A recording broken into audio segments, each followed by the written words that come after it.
Hello and welcome. This is Pastor Deborah, Agape Love, Love is Here Ministry. And this is the introduction to the webcams, to all the videos. And I wanted to introduce you to me before you got started.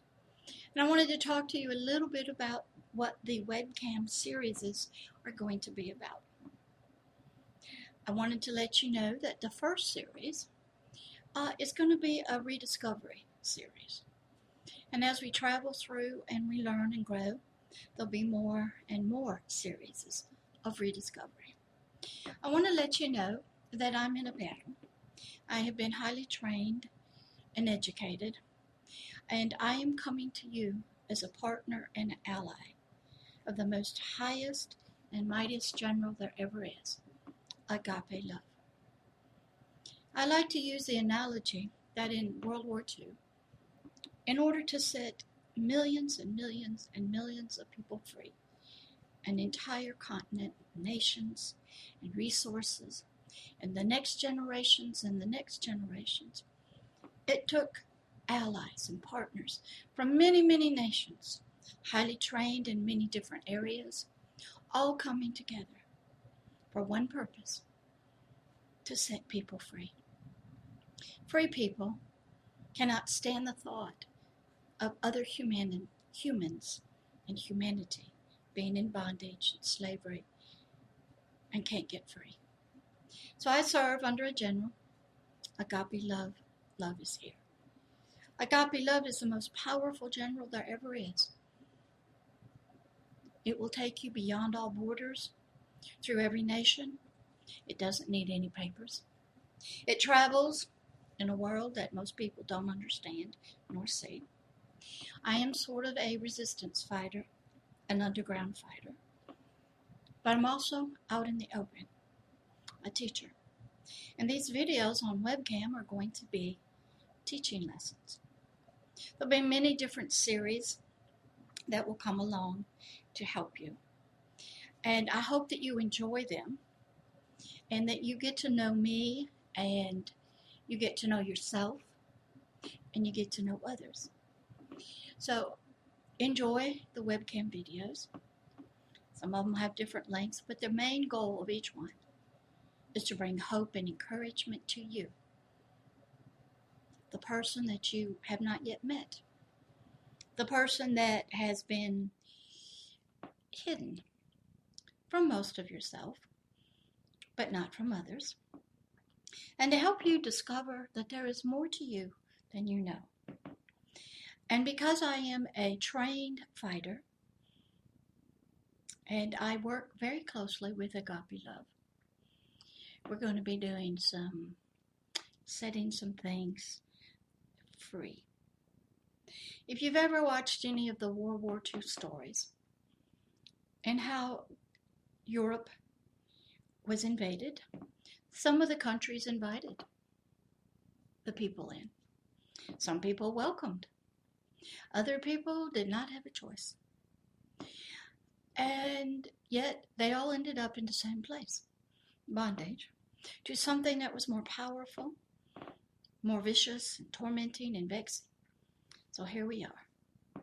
Since humanity began, we have had problems in our hearts and our minds, feelings and our emotions. And boy, we have tried to figure it out. And there's a good article, a video that you can watch called Equal Partners, because a lot of us don't understand what is going on with us.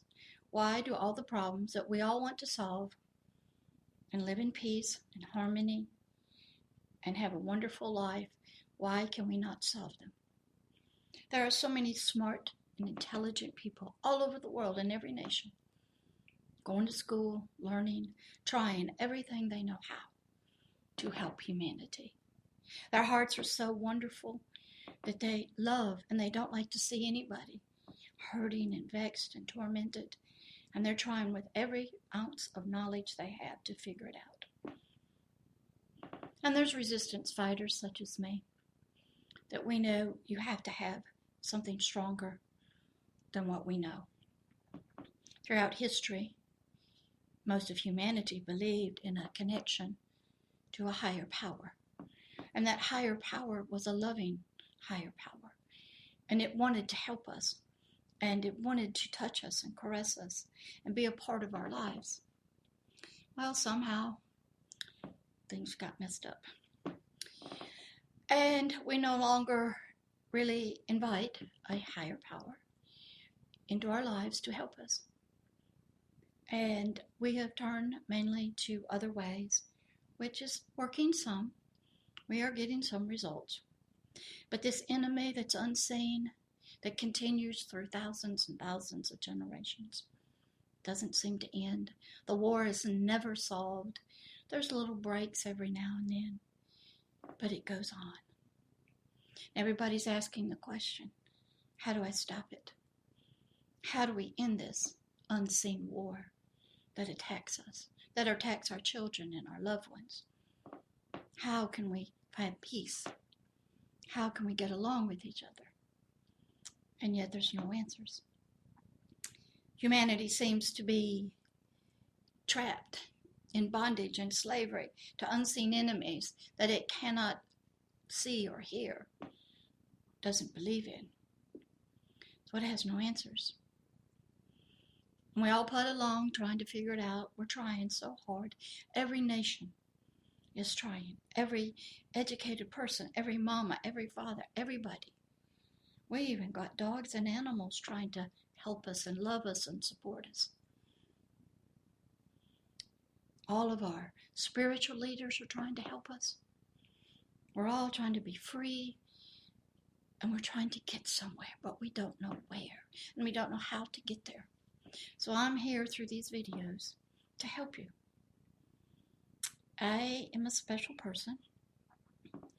As I said, I'm a resistance fighter. I go undercover. I travel in that unseen world, unseen realm. I also travel in the natural realm. And I live in a home. And I do a lot of other things. But I am a soldier in a war as an ally, desiring that many others come along with agape love to help set people free in every nation from an unseen invader that has set up, entrenched itself, embedded, entombed itself in our lives, whether it's in our spirit, our soul, or our physical body. And it rules us and reigns us and torments us into deep slavery and bondage. And we don't know how to get free. So hopefully these webcams will begin to give you hope that there is freedom and to rediscover ways that have been long forgotten so that we can come together as allies and partners in a world war that crosses every nation, every boundary, and we can defeat this enemy that has tormented humanity since its beginning. And we will learn how to fight back, how to resist. We'll know it when it shows up, and we know what its goals are. So enjoy all the webcams. I hope to get better at this. This is kind of new to me. I'll still keep making the videos, and if you want to email me or contact me, you are welcome to. My email address is Pastor Deborah, Deborah, at agapeloveishere.org. You may link to me on LinkedIn at Pastor Deborah, Love is Here. There are some videos on there. Also, I'm on Twitter under Pastor Deborah, Love is Here. I also have a YouTube channel called Hidden Kingdoms. There's a lot of videos there. I'm also on 4 different podcast platforms. I think it's iTunes, Google Play, Stitcher, and Intune. So if you have an Alexa or something, you can ask for Pastor Deborah. There are some audios you can listen to. And also I have the website www.agapeloveishere.org. I'm already currently in partnership with people in Nepal and Kenya, the Philippines, and here in America. And if you wish to call me on the phone, text me. Now, I do not have a smartphone, so I'm not up there yet. at 1-850-501-5040. That is Central Time in the United States of America, Pensacola, Florida, which happens to be about 3 hours east of New Orleans. Beautiful beaches, kind of hot right now. But been here a long time, and I am learning how to do this webcam stuff. So hopefully I'll get better, and I will be able to teach better for you. So enjoy each video, and please feel free to email me with questions. I'll get back to you. We got a war to win and people to set free. You are invited to become an ally, a highly trained soldier, and a partner with the mightiest general there ever is, Agape Love, and help set people free. Love always and forever, Pastor Deborah.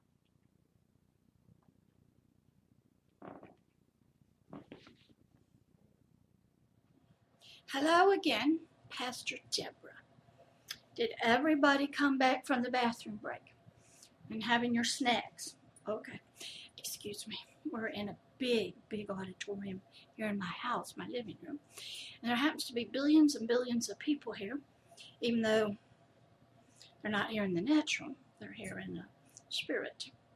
And today's teaching is in the garden with the living creatures, as I always do. Today, this is going to be another episode or series of the King and the Kingdom series. Today's topic is, what is a word? On the last one, we talked about why a word desired to be king in our lives.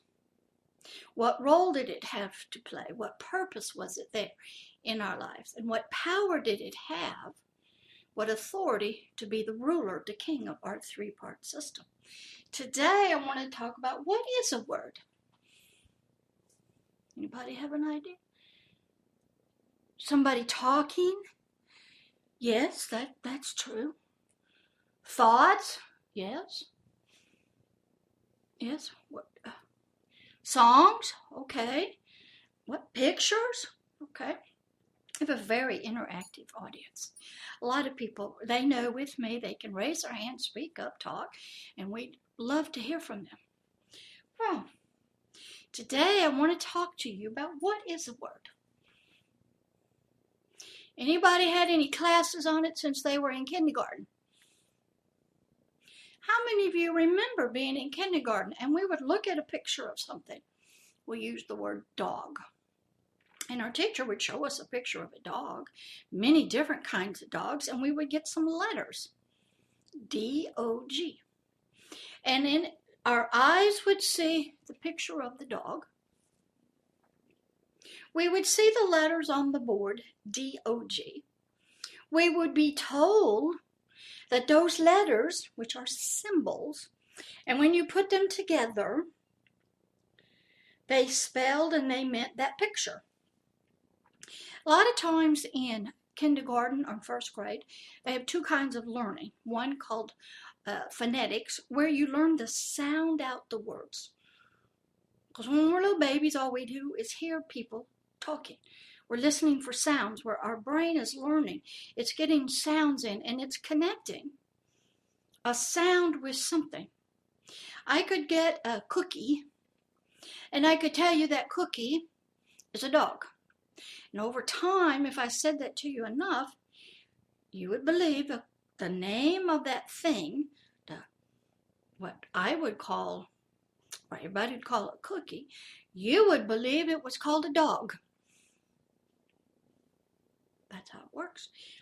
So a word makes a connection to something, provides us with information. It identifies something. If we've been taught, then the word also, when we hear a word, we get a picture. If I tell you, say the word apple, or date, or horse, you automatically in your brain see a picture of an apple, a date, and a horse. Why? Because a word has made a connection to a picture that you have experience with, and in your brain, these two things go together, connecting. So a word is a way of explaining, demonstrating, identifying, showing us something about something, its likeness, its nature. So words are connections. Okay, they form connections to what? Everything. So in today's teaching here in the garden, you know what I feel like? I feel like I'm back in Athens and I'm in the amphitheaters and we are outside, which we are in the garden. It's always outside. There is another part of the garden that has cities and castles and stuff, but usually we're sitting outside under the trees, so to speak. It's very pleasant here. I feel like I'm at an amphitheater and I'm down and they're sort of out there. So today's lesson about what is a word, you know me, I got my little 3 points. 1, image. We're going to talk about how a word is an image, a picture, a representation, a manifestation of something. 2, it's the likeness, the very nature of it. It represents something. And 3, it's the nature and the character of what the word is telling us. Well, of what? Okay. Words just aren't out there by themselves. Words are a connection, a communication system. They're trying to talk to us about something, trying to show us an image. Like if I say dog, you think certain kinds of dogs that you've had experience or seen pictures. Right up here. Okay? It's all happening up here. Okay? When I say the word, your ears hear a word. Boom, inside here, a picture comes up from where? Electrical, chemical. Likeness. If I tell you a word, a dog is like, has 4 legs. Pictures come up. Words describe things. Nature and character. The word can tell me the nature of something, the character of it. So words are very important. Why do I teach about word in a King and Kingdom series? Because you've learned that inside the spirit, soul, and physical body of us, words from every source of our life, from the 3 realms, from the natural realm, the emotional, mental realm, the spiritual realm, are competing to be king inside here and rule all of our parts, sort of, all of our faculties, all of our abilities, rule our sight, sound, and ear, our decision making. So we can make decisions, and we can, whether they're good ones or bad ones. And when we make a decision based on a word and its image, likeness, nature, and character, we are serving it, we are worshiping it, we are bowing down to it. And then we expect to get blessings and benefits from it. And we believe it with everything we have on the inside of us. Even if the word is connected to some bad things. So there's belief. So a word is a manifestation of something. Now, all of us have words inside of us. We talk to ourselves. We have thoughts. We're out here, people are talking. When you look at King David over in Florence, Italy, the marble statue, Sistine Chapel, been there. The pictures are talking to us. They're speaking from where? We all are interpreting the pictures differently. So inside of us, the interpretation, the word of what that image is showing us could be different. We could all look at the statue of David. Doesn't have any clothes on, you know.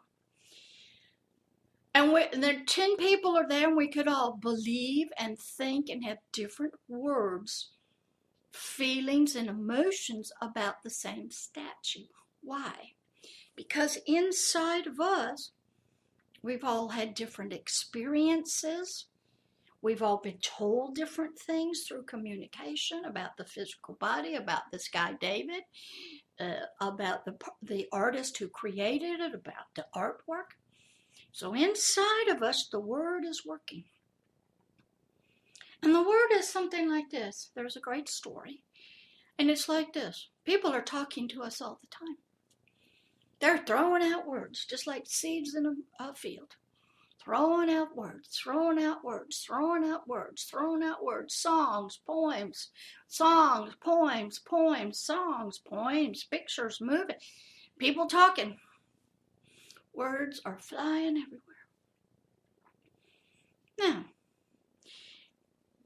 it's sort of like we reach into a big pot and just throw them out there. Now, if you're there, how do you know which ones to receive into yourself that will get planted in your mind that you will let take root? The story goes, this one guy, I tell you, it's about Jesus. Whoever believes, everybody knows he was alive. He was a prophet and a teacher. Now, he was many, many other things besides those two things. But when he was being a teacher, sitting out in the fields with everybody, sort of like here, he knew they didn't understand a lot of what he was going to try to tell them.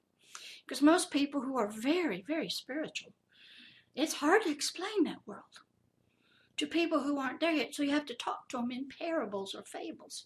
All of our fairy tales, our Aesop's fables, our golden books, our Walt Disney movies, our Arabian Nights, all of that is talking to us in a way that we can understand, and behind it are deep revelations.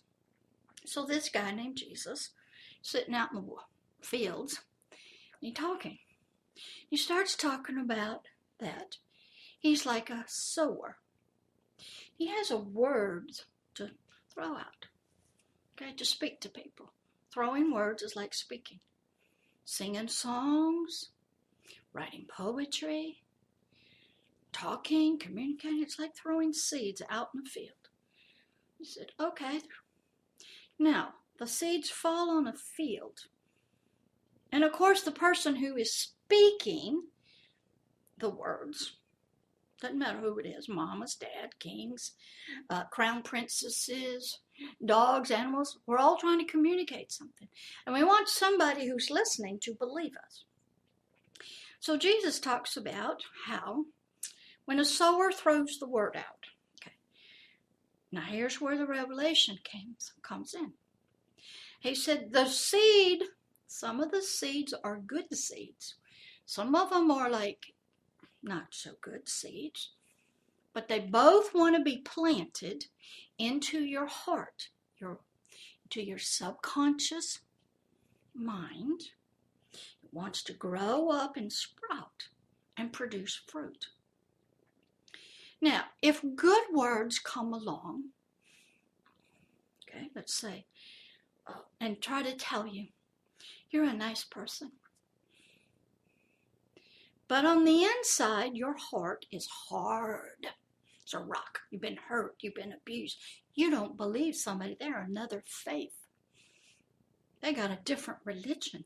They're a female. They're just a kid. Your heart, your subconscious mind, is hard as a rock. And that word, that good word, that, hey, you're a nice person. Like to get to know you better. You don't believe it. Your heart is so hard through abuse, been hurt. It's got a deep, deep covering, a veil over. It will not let that good word come in. called a veil of flesh. It's like the foreskin of a penis. It will not allow the good stuff to come in. So what has to happen? That's one kind of heart. And any good thing that tries to come in, it just repels it like the duck off of water. The water off a duck's back. That's the first kind of heart. Okay? It's called a hard heart. We run into it all the time. We see it everywhere. It's full of pride and selfishness. I ain't going to follow you. I ain't going to listen to your words. Even if you're a doctor and you want to help me, I ain't going to listen. Okay?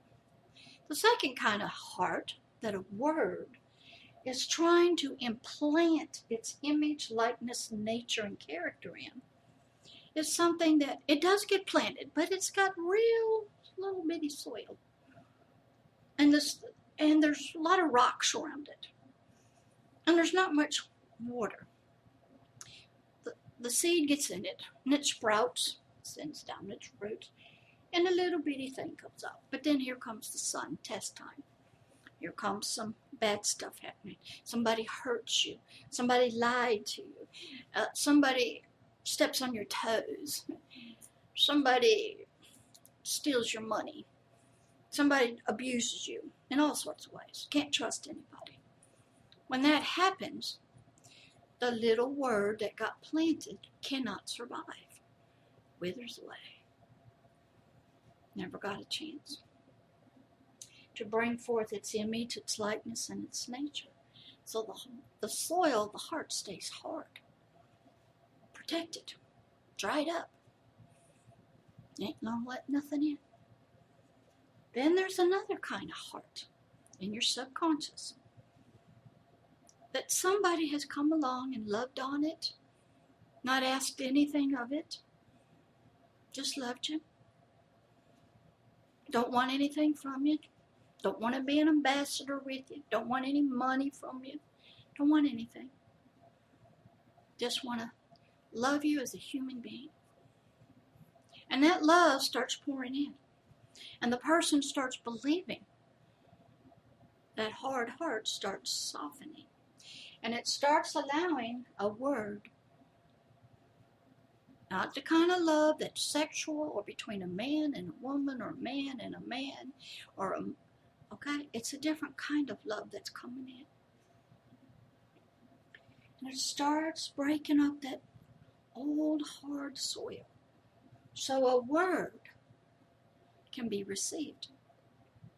And it can set its image and likeness, its nature and character into the heart. And it will start growing. Now, there's two levels of words. There's the natural word. I can tell you, I love you. And inside of you, you might say, yeah, she loves me. She wants to marry me. She wants to have sex with me. She thinks I'm physically attractive. Or he does. Or you want something from me. I'm so lonely. Also, I could say, I love you as a human being. Don't want anything from you. What do you mean you don't want anything? Don't. Just value as a person. And then there's the love in the spirit. And that stuff, there's some good stuff and bad stuff. I have to move in the spirit realm, and I have to work with that spirit, that forever person, who doesn't believe he is one with his subconscious. And as what I see in the subconscious, because I have to learn about that, at that time, the spirit is a part of it. And I have to get underneath of that old hard soil and go deep inside to implant the image and likeness and nature and character of agape love. Agape love is a word. It has an image. It has a likeness. It has a nature and a character. And from that, if it can get planted, the tree of agape love will grow in the spirit. It'll produce fruit. It will then go to the soul. The soul won't believe it. Because the soul is a tough, tough cookie. And the soul is the guy I told you that he has the disassociation and can have many, many different parts of himself through the ability of the spirit. But a word is wanting to come inside of you. It's wanting you to believe it. Have conception in you and produce its fruits. And when it starts, when you conceive it, it's like a baby. It starts growing. And you start caring for it, nurturing it, believing it, right or wrong. It could be a lie, but you don't know that. Some people have to believe things in order to survive. Because in their culture or in their faith, if they publicly state they believe something else, another word, they will be killed. Because that word and that religion and that faith is afraid of losing control of its territory and having the spirit and the subconscious part of that person, their heart, worship and serve something else. I want to tell you a story about, I like to tell stories, I have so many of them. And I met this young man. He's gone to heaven now. And he served on the Council of 13 internationally. He's a multi-generational Satanist. His family, which was called Black Forest Clan down in Germany, which doesn't exist anymore. I had to take that one down. They sit in the third position. And this young man was actually a baby from the Lebensborn out of Germany, from the SS soldiers and women in Germany. And he goes on back to the Germanic tribes that kicked butt to the Romans, and even back to the Druids, back to Ireland and stuff like that. Okay, so he's a high priest. And what happened was, people get very curious about me, because I just love them. And they could look at my spirit and they could see there's something different about her, and I get tested. And sometimes I almost fall off the cliff, but then I catch myself. That almost happened. And I have to remember who I'm working for and who I'm an ambassador for and what I'm supposed to be doing, so I have to be careful. So this young man, okay, he was used to being in control. And what would happen is he would come to me in the spirit, and I would just tell him I loved him, wanted him to go to this place where I was going to be going, didn't want him going down to hell. He had actually been practicing burning his hand with flames to get used to that, because that's where he believed he was going to go and rule. A very powerful man. I think his family's out of England now. I have lots and lots of money. And what happened was, I was able to get him to accept the word I was giving him, which is there was somebody who loved him that he didn't know yet. Because in that world, they believe things that another god named Satan, Lucifer, he's the boss. And I said, well, he was for a long time. But somebody came along named Jesus, who was a teacher and a prophet and something else called the Son of the Living God. And he kicked butt, even though it didn't look like it, from a cross. He took care of business. And what happened was, he didn't believe it. But eventually, after just loving on him in the spirit, and following me around, now it's a strange story. I used to do ministry in a nursing home. He would go in the body of somebody in a wheelchair, because he just wanted me to hug him. And I had another time when he would show up in a lady, and because he was involved in deep, deep stuff, he started following the same God that I follow, sort of switched sides. He was on the list to be killed, because he had become a traitor. And we hear that in a lot of other religions. If you convert or you follow somebody else, you're going to be killed. So I had to deal with this very early. So I was at a university and I was leaving, and this lady said to me, who I sort of knew, she said, "Would you please come over here and hug me before I go and die?" Now I looked at her and I'm thinking, you never talked to me like that before. But I said, okay. So I went over and hugged her, and I knew it was this young man because he was going to die that night. And because he was a traitor. And what happened was he started believing in deep in his spirit, and it was causing problems within his subconscious that in Satanism is highly created, like the Manchurian Candidate, and broken up purposely to be disassociative. And some things were happening in that system that Satan didn't like. So this young man knew he was going to die, but he was willing to pay the price. He just wanted to get a hug from me. So his spirit was inside of that lady, and I'm hugging the lady's body. Now, this doesn't seem right, but I did it. And then I had to save his butt that night in a meeting. And I'll tell you another story, how I got into this, presenting the word to the spirit, talking to the spirits that are in physical bodies, presenting a word, an image, a likeness, nature, and a character, so that I could do battle against the words that had already been set up in their lives. I'm bringing in another word, bringing in another power, another source. And you can see this when you go watch the Hobbit movies, the second one of The Hobbit, not the Lord of the Rings, but I think it's Hobbit. When Gandalf's on the bridge and he's battling Sauron. And we got dark clouds coming, and here's Gandalf, and he's holding, and they're coming, and it's push, push, push, push. Okay, that's how it is sometimes. When two words come together, it's war. And then when he's in the Lord of the Rings and he's on the bridge against the demon, okay, that is the world that the word in the hidden realm of kings and kingdom of the spiritual world lives in. So what happened was, this young man, I hugged the lady. Okay, he went off to a meeting that night, and I had to take care of business, usually, and stop whatever was happening. I had to prove that the word I was saying to him was real. That this love that I was talking about was more powerful than that dude that he was fixing to die for. I had to demonstrate it and manifest it and prove it.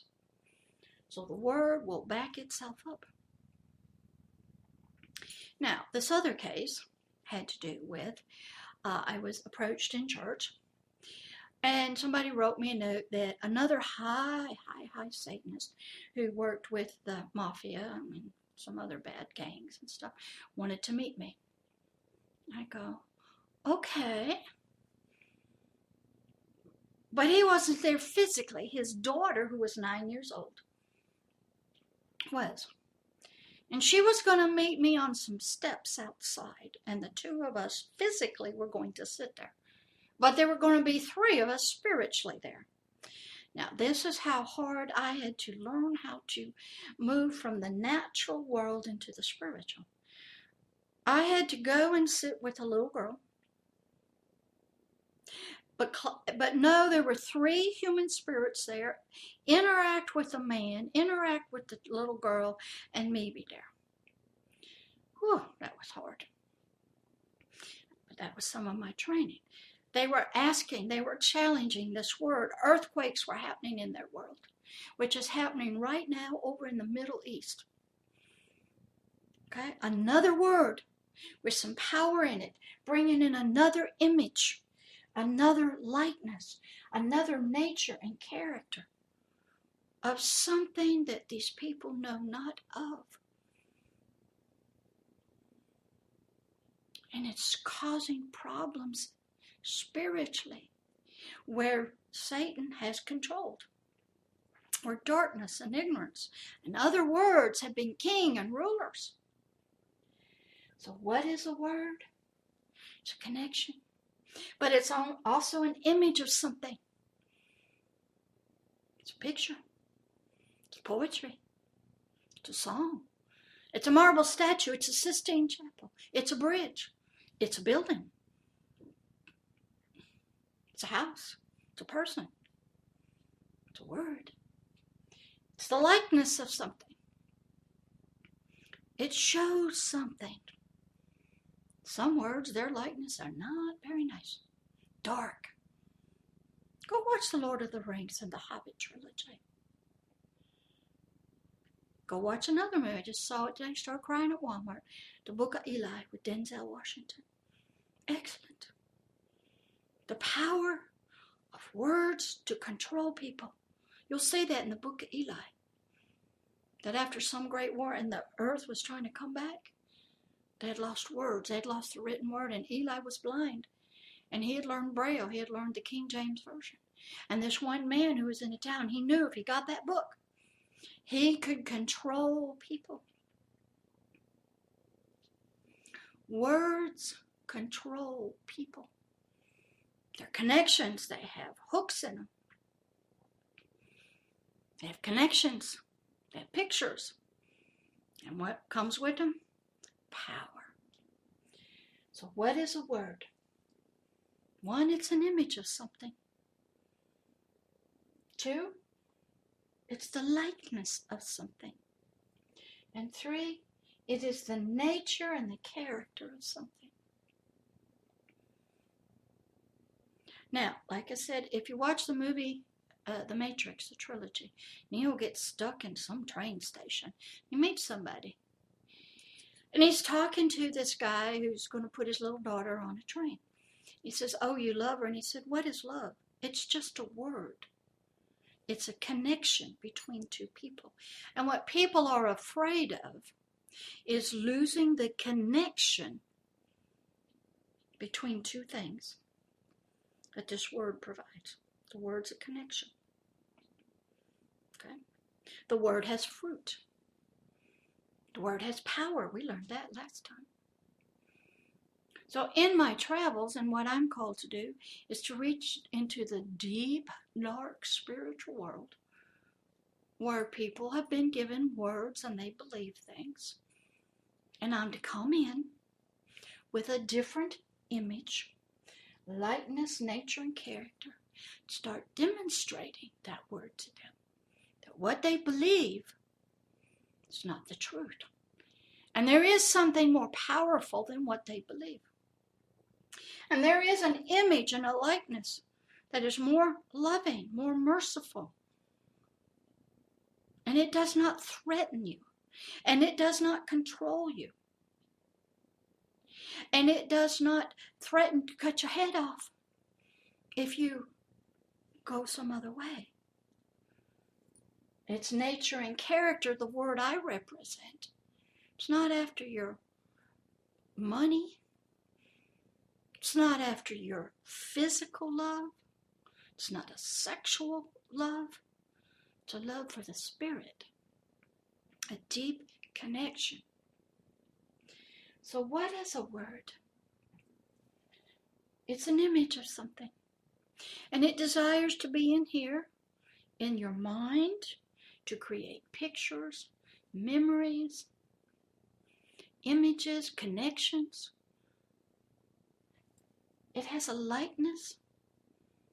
It can be covered, though. Let me tell you, there's some stuff. You can eat some foods that look real good and they are poisonous. And some words will lie to you. And if you accept them, you just took a bit of poison. And the only way to get that out is to puke it up. And somebody to go down and get that stuff out. Because bad words, lies, untruths will cover themselves with a covering, a veil. And you want to believe it. We see it all the time in our leaders, our politicians, our kings, our queens. They live one way in front of us. They want you to believe something that's good. And then behind the scenes with their own family, it's just downright a mess. They got all the money in the world. They don't know how to handle it. They get lied to. They get abused. Then they abuse other people. What happens if you decide you want to switch allegiance? And you don't want to believe what your parents, your ancestors, you want to believe another word. And you want another image inside of you. And you want to be somebody different. And you don't want to be icky anymore on the inside. And you don't want to be hard. And you don't want to live in fear anymore of somebody taking your spot. And you don't want to be jealous anymore.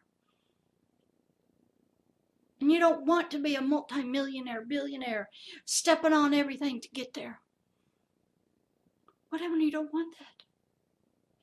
You want a different word inside of you, a different image and likeness and nature and character. Rough going.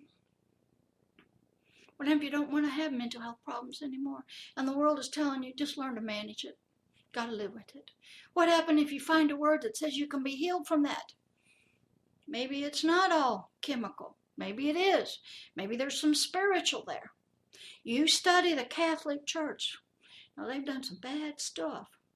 But at least they believe that after they have checked out your physical body and your emotional thing, if you're still having some issues and you got some voices coming out of your mouth and you're doing some things that are very, very odd, it's probably a spiritual problem that needs to be dealt with spiritually by a trained, they call them exorcists. The Protestant world, they're called deliverance workers. But mental health will tell you there's no cure. There's no hope. But what happens if a word comes along and says, I will give you a different image of your mental health problem, a different likeness, a different nature. There could be hope for healing. Maybe you have to do some work. Maybe you have to eat better, exercise. Maybe you have to do some emotional work. Well, what happens if that word comes? And you start believing that somebody loves me. I'm okay. Somebody will be there with me. I had this guy I was telling you about, who's now gone to heaven. He told me he had to go to a meeting. And to prove his loyalty to this guy, he had to kill his son. And it was test time for the word that I carried. How powerful was it? So I'm on the phone, but I'm in the spirit.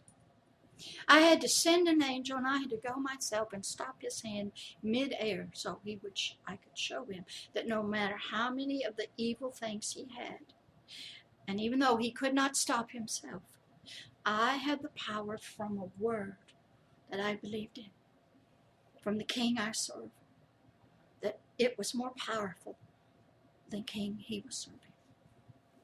Now, his son is still alive. I believe he's over in England. He's a mess. Child pornography, just horrible mess. Some of these people, I'll never meet them in person. I'll see them when I get up there. Some of them I had to send them on ahead of me. Another great story about somebody who got a word is called Owl's Story. That is on the website. And it's about Owl. And he was brought up both in multi-generational Satanism. He actually was a lead singer in a heavy metal music band. He was a boyfriend of a young girl since she was about 10, 11, 12 years old, and I met her in church. And he started listening to what I would tell her.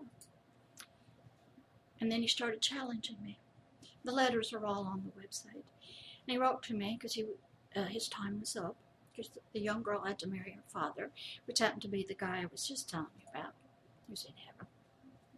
Because they have to marry their daughters to have a proper genealogy, spiritually and stuff. And another word came along with another image, likeness, nature, and character. I brought the word to him. that I loved him no matter what he did and what happened to him and what he had to do. And I loved him no matter what. I got police to him 9/11. He was overdosing. I loved him. I wrote him letters. He wrote me. It's on the website. Another word had come along. They tested that word. They tested the image of it. They tested the likeness, the nature, and character of it. And I said, I got that word from the guy that was on the cross, the guy that went to the cross. I'm carrying his word to you, that they love you, no matter what. And we will go out with you for the rest of your life and beyond. Well, he had to die. His time was up. He had been sort of like a caretaker for this young girl. She was a queen in making. And he was going to die. He wrote me and called me and said his goodbyes, and we cried. But he asked one thing. He wanted to go out with no demonic spirits. And he did, on his way up to the altar to be killed. Everything was taken out. And he got the word that he believed, he wanted to be like it. And before the knife came down and cut his heart out, his spirit left his body. Because those are some other stories I have to tell you about. I'll take them now. I'll tell you another time. And he never felt the knife. But what he started doing was breaking the power of the word and the fear of death in those people over there. Because he walked it with his head held high. And he showed them there is another word. There is an agape love that is more powerful than anything.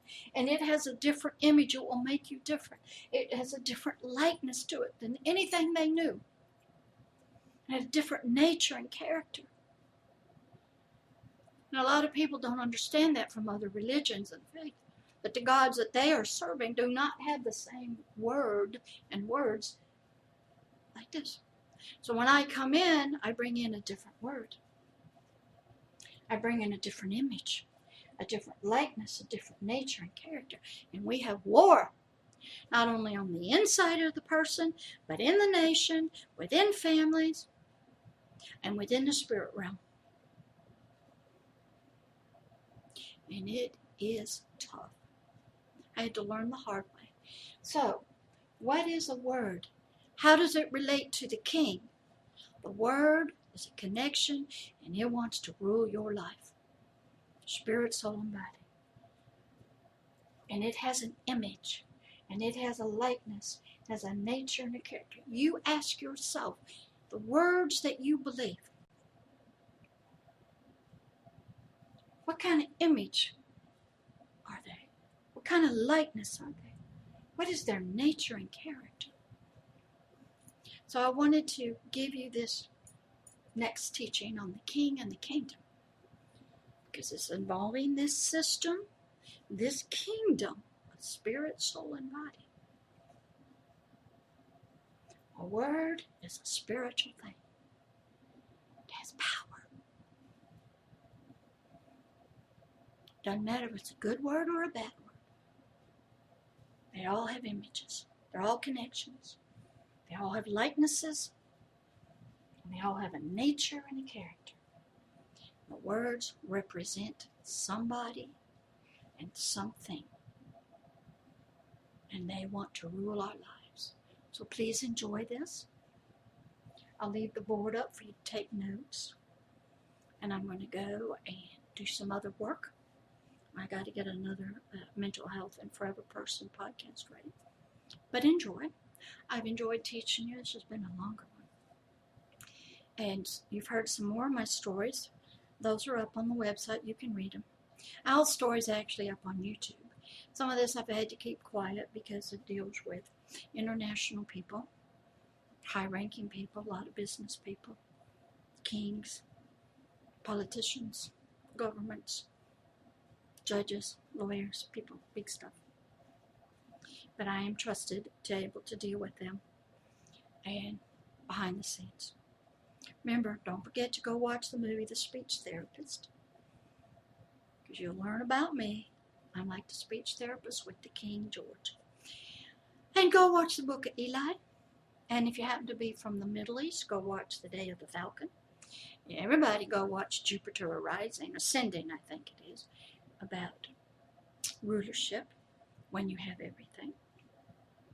And those are some, and of course the Hobbit movies, the Lord of the Ring movies. What else? Those are some good ones.